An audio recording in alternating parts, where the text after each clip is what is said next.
The chiro hwe enwomasua so ye John in team fodwo na wo se aban na senkete se wo beboa wo adekirem ni adesua na enema bia nso a won mo hia no aban behwe so wo de bema won na boa ma enwomasua jane na so Adom TV etwasi John in team fodwo e de ato adesua mu kebi omufu nyina enim se wonom mo ase de be ya nso so obone a social media enya e wa adesua so no obetumi etu ase tansemi beto dwa wa abra Director of Pre-Tertiary Nana Bafo Ewa Ekojina Swafo Abi de Chire ya nemu Ebra na Tema Community 8 number 2 basic school Edi wonum mfi aduonum afinhia na nkasa yemu no wode atum panyinfo a wonum ede school na no awofo ene kuruma nyina enim se wonum mo ase de be ya adesuafo abrabo ebetumi akonkan ewo adesua mu ewo mrem sesi asan kwala no mfa e friend say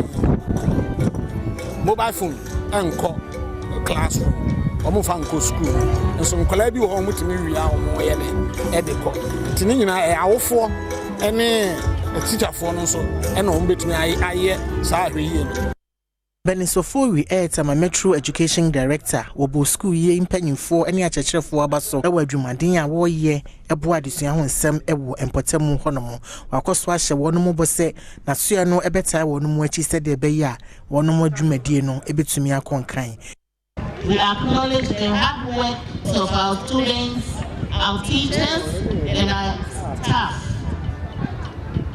as well as our parents. Community 8 number 2 JHS has consistently upheld its commitments to academic excellence, nurturing talent, and fostering a spirit of community. And which